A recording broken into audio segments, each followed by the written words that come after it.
we actually really liked the movie. Awesome. And I really wanted to take the time to chat with you guys because I know this is like, it's opening tomorrow. And we were like, we got to get this out there so people can go see this fucking movie because it was really, really good. So I'm glad you guys. We really appreciate your passion for the film and your response. Yeah, thanks, man. We want you. Yeah, man. I was literally messaging Alexander like on. I think I posted, man, this movie's fucking great, and then you liked it, and then we started chatting, and then Ryan was with you at McKibben's, and he's like, we want serendipity. Yeah, it was very, very nice. So I just wanted to just first off say congrats on the film. We not only did we enjoy the movie. See, this is the thing. Okay, I don't know if I want to make this a spoiler free or a full on spoiler interview. So I don't know what would you guys prefer? Because we could fully put spoiler interview and then we could really talk about this movie, or we could do it spoiler free. But we'll definitely let people know on either end. You just let me know what you want to do. That's a tricky one, man. Maybe we tease the spoiler, keep it right on the edge. Okay. Let's dance around it. It turns out it was Earth all along. Okay, so listen. So all right, so let's just say that this movie has a lot of levels to it. Obviously, if anybody watches any trailer or reads up on the film, they know it's a werewolf movie. So that's not really a surprise. But let's just say this is a werewolf movie that has a lot of layers to it, like an onion. Once you get through there's a lot of layers to this movie, and there's deeper meanings to this movie than just a straight monster flick. That's fair. That is exactly right. Absolutely. Okay. Now, see, I can't talk about what I really want to talk about. Well, I just want to bring up that this movie has got a lot of heart. It's clearly made with a lot of love, but it also it has something going against it this weekend. Unfortunately, there's a monster, there's a beast, a very angry thing inside named Wolverine and Deadpool. They have a movie coming out the same weekend, unfortunately, but luckily that's about where the comparisons end, because it's night and day when it comes to what these movies are. When you're telling people about your movie, you're doing a festival circuit, what do you tell the people that, to make you stand out, to make them come to your screening? What do you usually tell them when you have to describe the beast within? I mean, look, we're never going to compete with Deadpool and Wolverine. We would be delusional to think that we could. And it's, as you said, a very, very different movie. For me, the thing that gets people in the seats, or I would like to, is them knowing that, yeah, this has elements of a horror movie, but it's more specifically, it's a horror film about the horrors of family life, right? And it does have, I think, a unique take and a sort of a redefining aspect to what one would expect when walking into a werewolf film. It isn't blood, guts, and gore. It isn't a shock fest. It does, I hope, keep you on the edge of your seat in the sense of tension and suspense, and never knowing what's going to happen next, driven by our incredible cast. And seeing Kit as such a volatile and unpredictable character in this film, I think it really does engage. It really drives you in, and it's that never knowing whether you're going to be hit or whether you're going to be hugged. That's sort of how I would describe this film, and that's where I want people to come out. And we wanted to start conversations. We want it to be polarized. You can see the reviews. When people get it, they really get it. When they don't get it, they don't get it. And yeah, look, we're excited in the right ways. And yeah, we hope people get out and watch this film, because I think it does have something quite important to say. It does. And it's not only does it have, like Ryan mentioned, it has a lot of heart. It deals with family drama, deals with family trauma. But what I love about this film, being someone who's no stranger to overcoming my own demons and understanding, the movie opens up with a quote about us each having, dueling demons inside of us. I'm paraphrasing, but the movie opens with a quote saying there's two, we're all dealing with different two wolves. Yeah, exactly. And it's so, I say this all the time. I wear it on my sleeve. I'm in recovery, and in recovery, they ask you to choose a higher power as you understand them, but they're just giving you the exercise of trying to realize that you have to turn your will over to something. And my concept of a higher power is the voice inside my head that knows right from wrong. That to me is God. That's God. And I think we all have that inside of us. I think we all have that voice that's that tells us right from wrong, and it's if we choose to listen to it or not. And I think in a way this movie deals with a bit of that. Like you have a lot of decisions that our characters are making. There's a lot of dealing with the idea of a family dealing with someone that's changing and transforming, and I love that because it's a very, very fresh take, and again, it harkens back to, and you said this, after when you're doing the Q&A, the John Landis, American Werewolf in London, that vibe. Like I really got a lot of that vibe. I love the fact that this movie is a slow burn, and you're not quick to just give us the monster. We want to see the monster. We want to see the monster. And we're at the edge of our seat waiting, and we're just getting it. We're getting like little crumbs. So it's really, really beautifully laid out. But what this movie had going for it the most for me was it's the kind of movie that you're going to talk about after. There's going to be conversations. There's going to be polarizing opinions on this movie. Some people are going to hate it because they're going to want to go in saying, I wanted this to be a literal this, and it wasn't literal enough for me. So, and those people just won't get it. But the people that do are going to love this movie and champion it.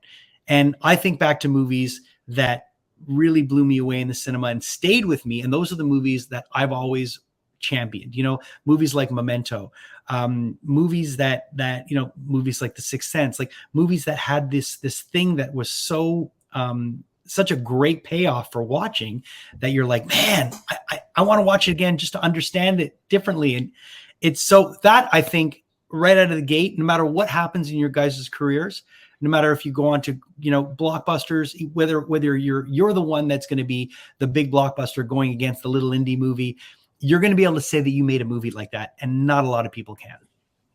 It's really, really sweet of you. Thanks so much for that. Yeah, that's lovely to say. And you know what? That's kind of exactly what we're going for in terms of standing out against, the Wolverine coming out this weekend. I think what we have with this film is a film that can play in those festivals and go to Fantasia and go to that, fantastic horror audience, and the really kind of cine literate audience can take it and appreciate reading into the layers of the film, or it can be watched as a straight horror film for genre fans. And that's kind of the line that we wanted to toe when we were making it.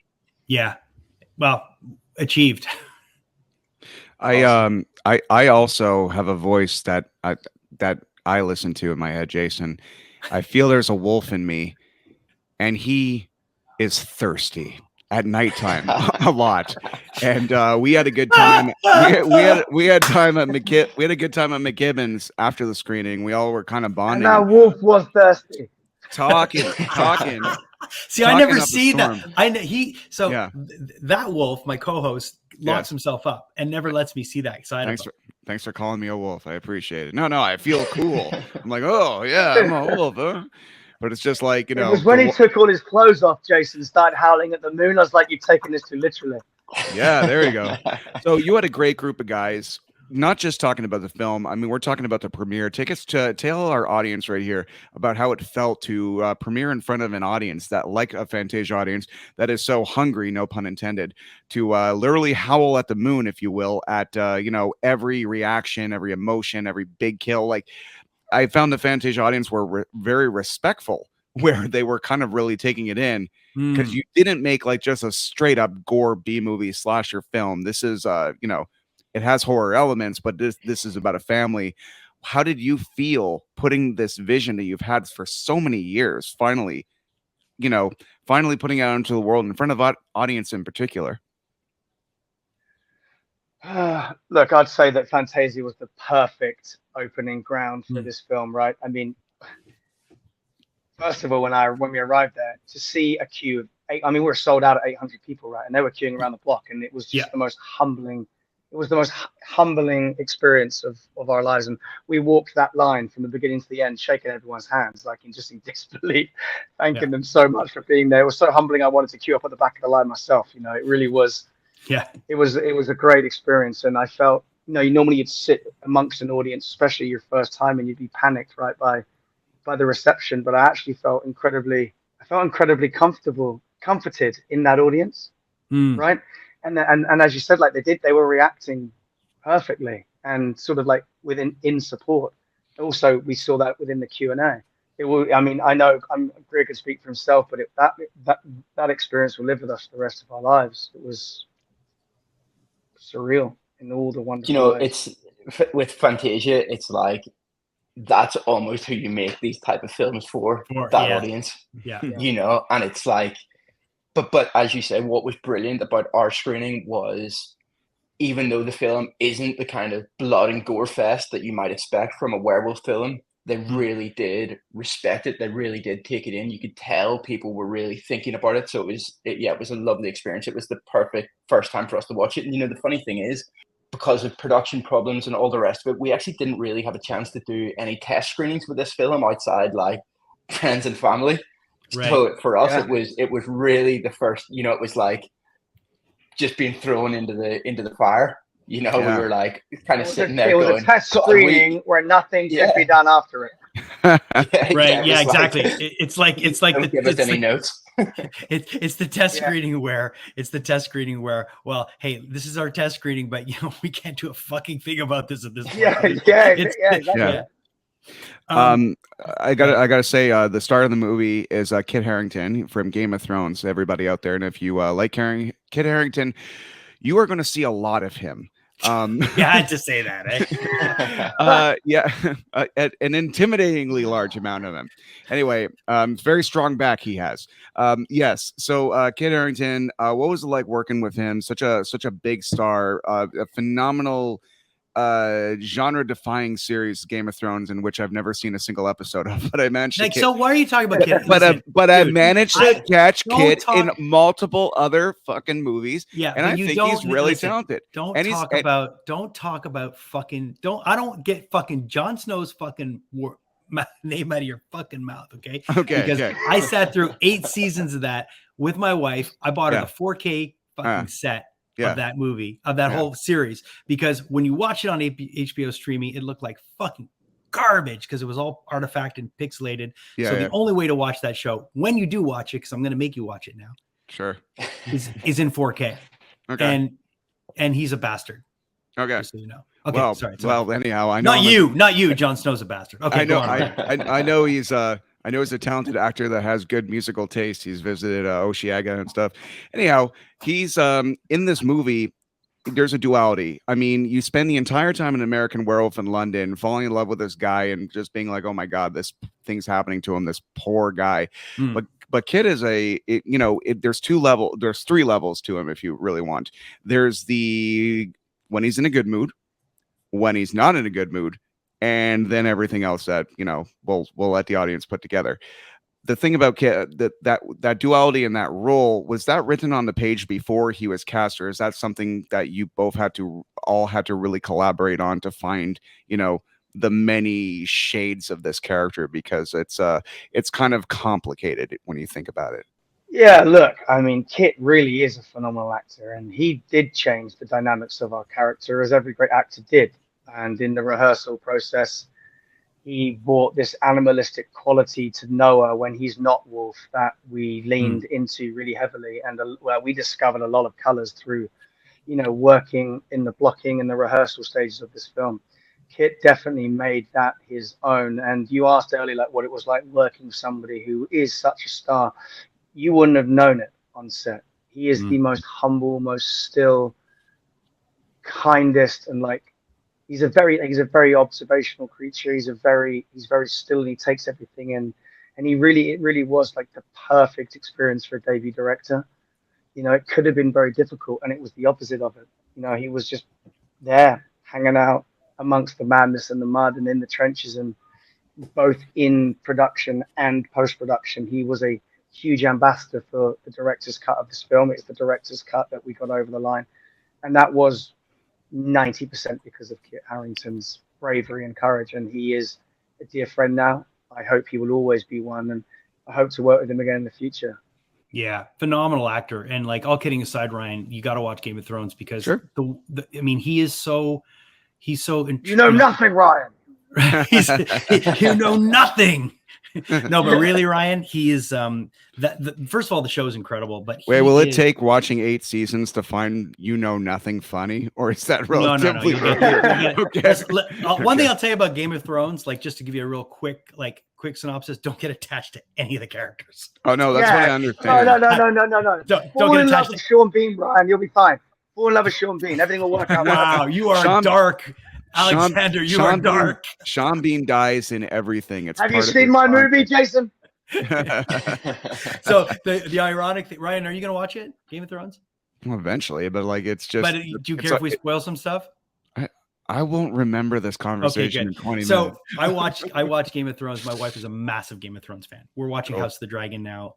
She's gone ahead of me because I'm not feeling it the way I did on the character. It's just different. It's a different show than Game of Thrones was. But Game of Thrones, I watched the first season with her. I rewatched it because she had already seen it, and she knew the whole punch that happens at the end. And I was just like, oh my God, I love Sean Bean. He's incredible. He's the whole show. And then when that happens at the end of season 1, I looked at her. I said, I'm not fucking watching this show. This is horrible. and then I did reruns of season 1 over and over again. No, I watched it. I committed, and then I kind of fell off. But then I rewatched it all again. Like I said, I rewatched it all in 4K. But yeah. But Kit Harrington is a phenomenal actor. So much heart. And man, when you tell me that he championed this, it doesn't surprise me. Let's just say that this movie is phenomenal. It's a must see, whether you see it in the theater, whether you stream it, however you watch it, you got to watch this movie because it's one of those films that's going to stay with you and that you're going to talk about. And it's a great conversation piece. Again, polarizing opinions for some people that just take things so literally, but I can't wait till this movie's been out for about 6 months and we can maybe come back on here and just do a full spoiler talk about it. Because there's things I want to ask you guys. We'll have Sean Bean on too, and we could just talk about the character. Let me ask you quickly, because I don't want to take too much of your time, because I know you guys have, you're heading into opening weekend and you guys are in LA and stuff. But what's next for you guys? And are we going to see more pairings between Alexander and Greer? Greer and I are Siamese twins. We got the same team. We've got the same brain, and we share the same love for each other. And we'll be working together for as long as the world will have us. What's next, Greer? I'm gonna push that over to you. Look, all I'll say is we are very much staying in the horror space, and we have 2 scripts that are pretty much ready to go with pretty big teams behind them that are going to be unleashed in the world in the next year or so. Nice. We'll leave it at that. We are working with a producer who has made some of the biggest horror films on the face of planet Earth, and we're very excited. We have a very fresh, new, undiscovered idea. I don't want to say too much, but looking forward to talking with you guys about it again. Yes. What I love about this movie, just to say, because the way you described your movie is the way I wish someone would have described Game of Thrones, because maybe it would have jumped in it more. Because everyone's just like, watch it or you're stupid, or watch it, it's the best thing ever. I'm like, okay, you can't live up to the hype. It reminds me of like that 30 million fans can't be wrong thing with Bon Jovi or something. But what I love about this movie is that you said, you have some scripts that are original, untapped ideas. And in horror, that is such a hard thing to do. Yep. But I can honestly say to everybody out there, this is a very unique take on a werewolf movie. And out of all the Universal monsters, the werewolf is my favorite mini genre, but it's the one that's done the least well on a majority of the time. We still talk about American Werewolf in London, and we still talk about The Howling, but those movies are like 40 years old, and there hasn't been a definitive great werewolf movie that nails the non-2 CGI. I mean, your werewolf is very practical, and I love on screen. I love the fact that my brain is processing. I could touch that. If it was in the room right now, I could touch it. It's not going to be, digital and jelly looking. It's going to be really jelly looking. You want to touch it, Ryan? You're just going to come to my closet. There you go. Yes. I don't know what you guys are talking about. Like your movie, there might be a lot of undertones there. You guys have a night of drinking together. At your own risk, Ryan. At your own risk. Guys, listen. Awesome, thank you for taking the time seriously, and please, open door policy. Let us know what's going on in the future. We'd love to chat with you again. And you know, Fantasia is a jumping off point for a lot of creators. We've seen some of the best come through. Ryan can attest to this because he's been working, you know, with the festival for years.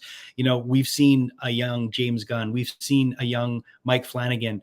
We've seen a lot of young talent that have come here at the beginning. So that the fact that you guys are here, and you know, I would say you're fairly young talent with promising stuff coming in the future. I'm looking forward to where this story goes, and I'm glad that we got to talk to you so early on. So thanks for having us. Yeah, thanks for having us, guys. Really appreciate it.